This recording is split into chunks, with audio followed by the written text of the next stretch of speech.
Tom leaned heavily on the counter of his nearly deserted diner, the cracked linoleum floor reflecting the same sense of wear and tear that had slowly crept into his spirit.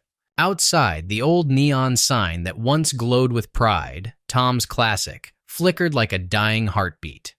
It had been years since this place felt alive. The diner, once a staple of the neighborhood, had become a ghost of its former self. Sleek new restaurants, delivery apps, and changing tastes had lured away the steady stream of customers who used to fill the booths with laughter and chatter. Now, it was mostly silence. Silence and unpaid bills. Tom sighed and ran a hand through his thinning hair. The stack of overdue invoices beside him stared up like a silent jury, reminding him that selling the place was his only option. But who would buy a failing diner in a forgotten corner of the city? A tap of rain against the window pulled him from his thoughts. The downpour outside had intensified, and through the sheets of rain, he spotted two figures huddled in the alley beside the building. A man hunched over protectively, and a small girl wrapped in a thin, soaked coat that barely reached her knees. Tom's first instinct was to look away. He had enough problems. What could he possibly do for two more lost souls? But something about the way the girl clung to the man, her father he assumed, tightened something in his chest. Her face was turned upward, lips moving, probably talking through the storm. Her eyes, wide and full of something he hadn't seen in a while, hope. Muttering to himself, Tom grabbed the old umbrella from behind the door and stepped into the rain. "Hey!" he called, louder than necessary. His voice cut through the storm, sharp and rough. "What are you two doing back here?" The man turned slowly, his expression weary but composed. "We're just trying to stay dry," he said, his voice calm but frayed at the edges. "We'll move along if it's a problem." Tom opened his mouth to say something dismissive, but stopped when the girl looked at him directly.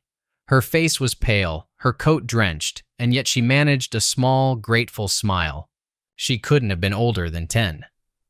"Come inside," Tom said abruptly, surprising even himself. The man blinked. "Are you sure? We don't want to cause trouble." "Just for tonight," Tom muttered, already turning back toward the diner. "Stay out here any longer and she's going to catch pneumonia."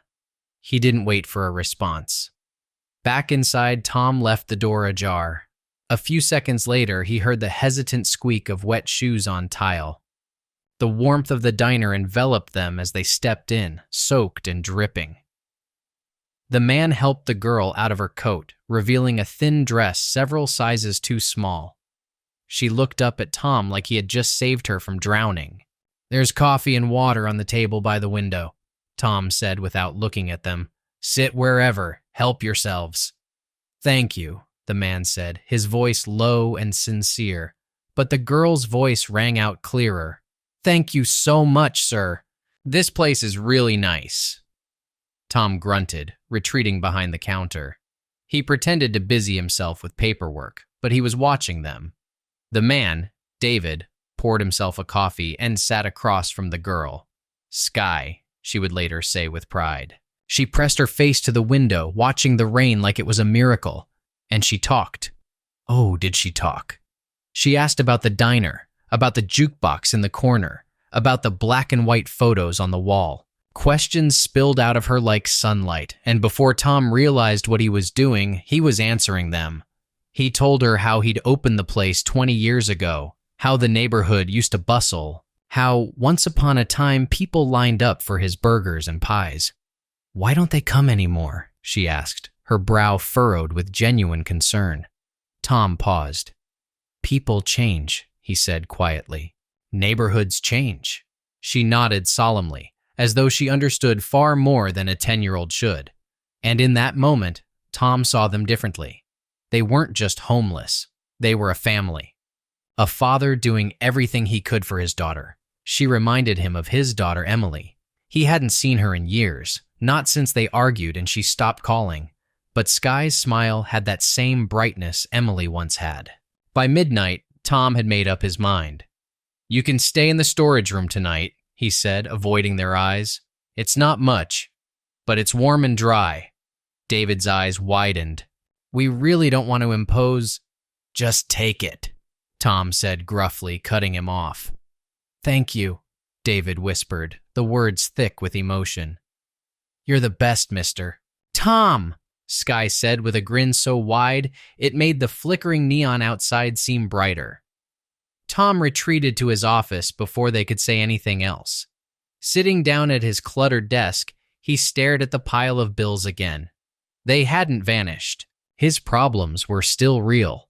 But tonight, for some reason, they didn't feel quite so heavy. He leaned back, closed his eyes, and for the first time in a long while, he didn't feel completely alone. But even then, a thought gnawed at him. What exactly had he just gotten himself into? David didn't respond. Instead, he quietly returned to his seat, trying to stay invisible. Across the diner, Tom pretended to focus on the dishes, but his eyes kept drifting toward the scene unfolding at the counter. Sky, completely unaware of the tension, approached the grumbling man with the innocence only a child could carry. "Here you go, sir," she chirped, refilling his coffee with care. Her voice was gentle and her eyes bright. The man, Hank, a burly regular with a permanent scowl, grunted something under his breath and refused to make eye contact. The air grew thick with discomfort.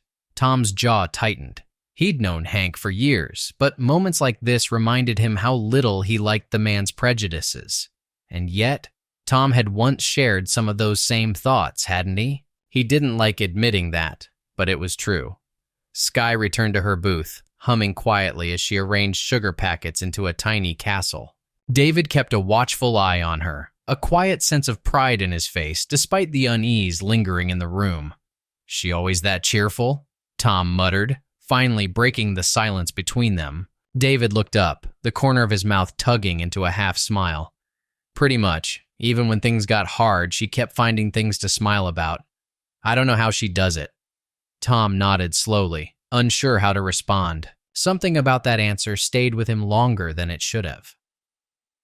As the afternoon wore on, the diner returned to its familiar quiet. A few regulars came and went, most casting cautious glances at the newcomers. Tom watched them all. Late in the evening, David approached the counter again. He looked unsure, but there was purpose in his steps. "Mr. Tom," he said, his voice steady, "I know you've already done more than most would, but I'd like to help around here, if you'll let me." Tom raised an eyebrow. "Help how?" "I used to cook," David said, "before everything went south." Tom leaned back, skeptical. "You telling me you know your way around a grill?" David smiled faintly. "More than a little. I could prove it if you want." Tom didn't answer immediately. He studied the man, his worn clothes, his tired eyes, the way he stood with quiet confidence. "All right," Tom said finally.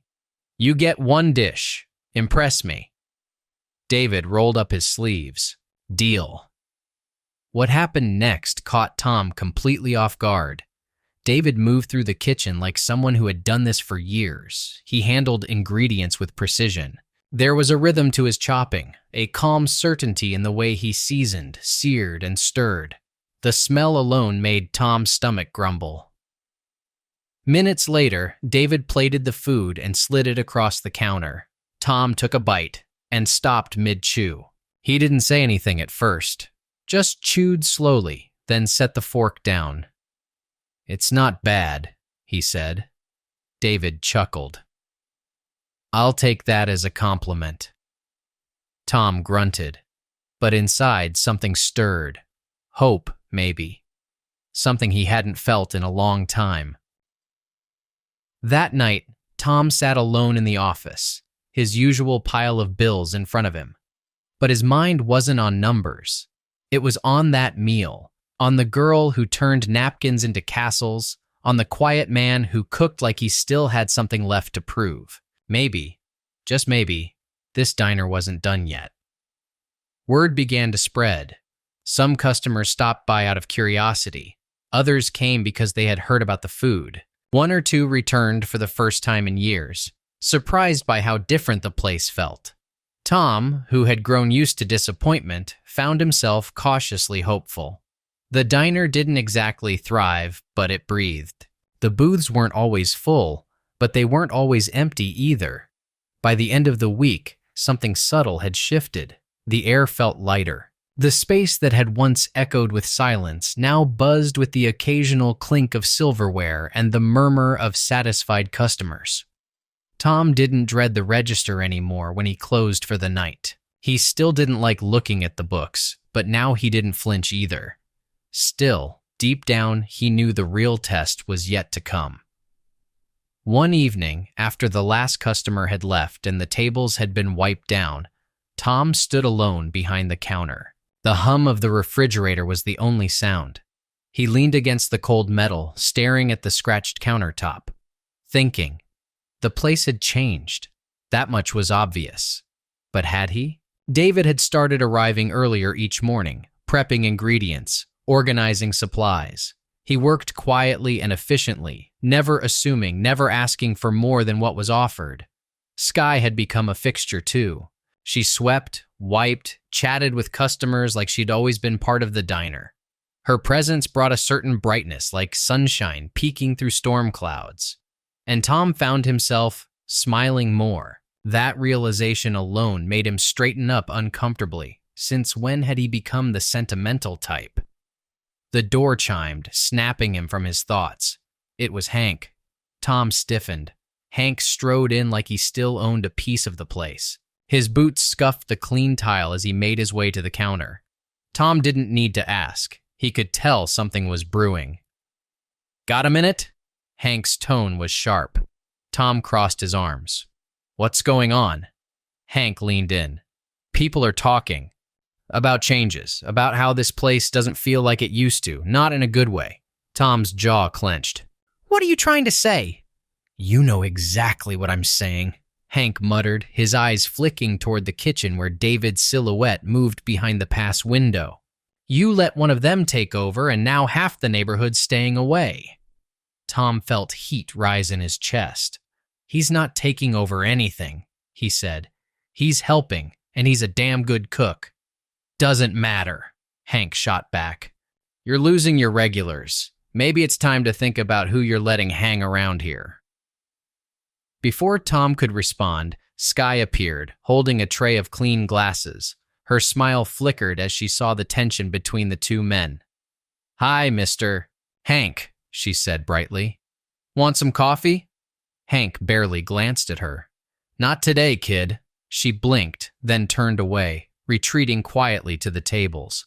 Tom's knuckles were white around the rag he still held. "She's just a kid," he said coldly. "David's just trying to give her a better life." "And you?" Hank asked, stepping closer. "You trying to save your diner or bury it?" Tom didn't answer. Later that night, Tom sat in his office, the door slightly ajar. Through it, he could hear David quietly washing dishes, and Skye humming to herself as she wiped down the counter. He had never imagined sharing his space with anyone, let alone people who'd entered his life so suddenly, so unexpectedly. But now the thought of going back to how it was, just him, just silence, felt colder than the cracked linoleum under his feet. And so, without saying anything, he made a decision, a quiet one, but firm. He would stand by them, no matter what came next. Rick's smirk widened as he leaned forward, eyes fixed on David. "Yeah, you can help, by packing up and getting out. This neighborhood doesn't need charity cases pretending to be chefs." Skye stopped mid-step, tray in hand, her body frozen like a statue. Her eyes darted between David and the men, her lips slightly parted. She didn't speak, but her fear was written all over her face. Tom saw it, and something in him broke. "That's enough," Tom said, his voice low and sharp, the kind of voice that didn't raise in volume but cut sharper than any yell. "You're in my diner, and if you can't treat people with respect, then you can get the hell out." Rick's smugness faltered. "You serious?" "Dead serious," Tom replied, stepping out from behind the counter. "You want to act like that, you do it somewhere else, not here." There was a long pause. Rick seemed to weigh his options. His buddies looked between him and Tom, waiting for a cue. But something in Tom's posture told Rick this wasn't going to end in his favor. Rick scoffed, muttered something under his breath, and turned to leave. His group followed. The bell above the door jingled behind them, then silence returned to the diner. David exhaled slowly. "Thanks," he said, voice steady but low. "Don't thank me," Tom replied. "Just keep doing what you're doing." That night, after locking up, Tom found David sitting at one of the booths, staring at the patched-up window.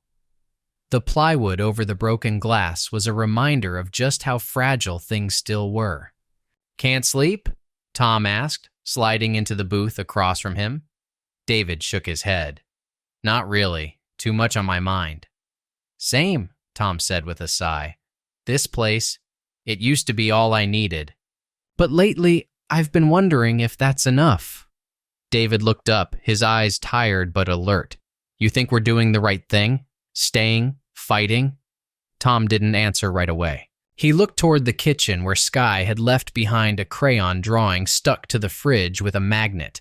It was a stick figure version of the three of them, David, Sky, and Tom, standing outside the diner. Above them, she had written in shaky block letters, "Home." "Yeah," Tom said softly. "I think we are." The next morning, they got to work early. David was focused, adjusting recipes and sharpening his prep routine. Tom greeted customers, trying to make each one feel seen.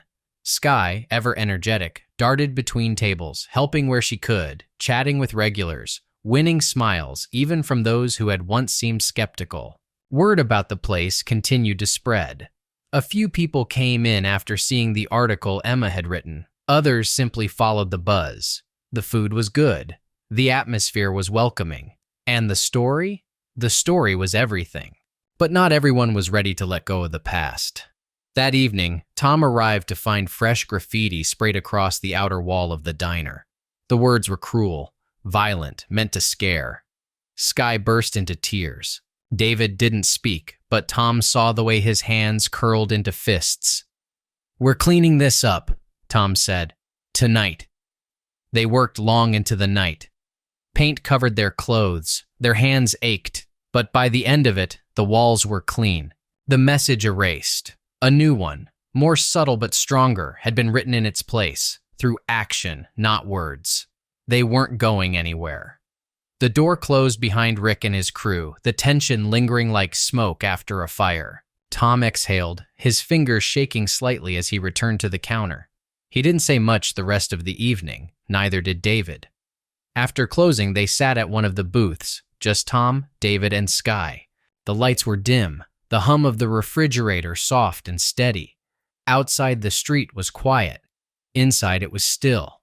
"We need to do more," Tom said at last, his voice cutting through the silence. David looked up. "More? We can't just keep doing what we've been doing," Tom continued. "People are starting to notice us again, but it's not enough. We need to give them a reason to keep coming back." David raised an eyebrow. "Like what?" Tom leaned forward, tapping his fingers against the table. "Events, music nights, themed dinners, something different, something they'll remember." Sky perked up, her eyes wide. "Music nights? Can I sing?" David chuckled. "You just want to steal the show." "Maybe," Sky said, grinning. Tom considered it, a smile tugging at the corner of his mouth. "Honestly, that might not be a bad place to start." The next few days were filled with planning. Sky made colorful posters that they taped in the windows. Tom and David created a simple events calendar. Emma helped spread the word, posting an update about the diner's revival on the local news site. To their surprise, people responded. On the night of their first event, a live music evening featuring Sky as the opening act, the diner buzzed with energy. It wasn't packed wall to wall, but the booths were filled. Conversations flowed. Laughter returned. Sky stood in front of a small microphone, her voice shy at first, then clear and confident. Her songs were simple but heartfelt, and when she finished, the applause was deafening. Tom stood behind the counter, arms crossed, watching it all unfold. It didn't look like the same place he'd nearly given up on just weeks before. But even as the warmth grew inside the diner, Shadows lingered outside. After the event, Tom found another note taped to the front door. "You don't belong here." He crumpled it without a word. The next morning, David spotted the note in the trash. "We should call the police." "They won't do anything," Tom replied. "We handle it our way. We keep going." And they did. They hosted more events, trivia nights, community dinners, even a poetry reading. With each passing week, the diner grew louder, warmer, more alive. But so did the resistance. Vandalism returned. A shattered light bulb, scratched paint, whispered slurs from passing strangers. Still, the community stood taller than the hate. Donations came in after Emma's follow-up article aired. Locals stopped by to help clean, to lend support, to eat and stay longer than they used to. And one day, without warning, Tom stood outside the diner, looking at the crowd gathered inside, and realized something remarkable. They weren't just surviving, they were winning. By the end of the week, the transformation felt real. Tom stood outside the diner, watching the evening crowd inside as laughter and warmth spilled through the glass. David stepped beside him, wiping his hands on a towel. "You were right," David said quietly. "We're winning." Tom smiled, but it was a quiet smile. "Not done yet," he said, eyes scanning the street. "Not even close." He meant it. Because no matter how full the booths became, no matter how many smiles Sky collected, he knew there would always be those waiting for it all to fall apart. The next morning, the early sunlight cast long shadows across the sidewalk. The windows, newly replaced and polished, gleamed with pride. Inside, the hum of a new day had already begun. David prepped ingredients in the kitchen. Sky set out silverware with practiced cheer. Customers filtered in, some regulars, some new faces. Tom stood at the counter, scribbling into the old ledger with a pencil worn nearly to the nub. Numbers still mattered, bills still needed paying, but they didn't haunt him anymore. David poked his head out. "We're low on onions again." Tom nodded. "I'll grab some later." Sky skipped over. "Mr. Tom, guess what?" Tom raised an eyebrow. "What now?" "Dad and I are looking for an apartment, a real one, with rooms and everything." Tom blinked. "You are?" She nodded fast, beaming. "We might even have a kitchen bigger than your whole office." Tom laughed. "Sounds fancy. You better invite me over when you find it." Sky held out her pinky. "Deal?" Tom hooked his pinky around hers. "Deal." That afternoon, Emma stopped by. "People love the follow-up. They want more." "Hope. That's what they are calling it. The diner that wouldn't quit." Tom chuckled. "We're just trying to serve hot food and not go under." "Exactly," she said with a wink. "That's what makes it matter." Weeks passed. The diner was renamed officially, Tom and David's Classic Eats. The new sign went up, the menu stayed mixed, and the customers kept coming. One night, as the last of the day's plates were cleared, David sat across from Tom at the corner booth. "Sky wants to cook dinner for you, at our new place." Tom raised a brow. "She cooking now too?" "She's got ideas," David said, smiling. Tom laughed, the sound echoing in the quiet diner. "Wouldn't miss it." As they locked up that night, Tom glanced once more around the room. This place had seen broken glass and broken hearts. It had survived the silence of abandonment, the noise of hate, and the exhaustion of rebuilding. And now? Now it was full. Not just with people, but with purpose. A diner, yes, but more than that. A home, a family.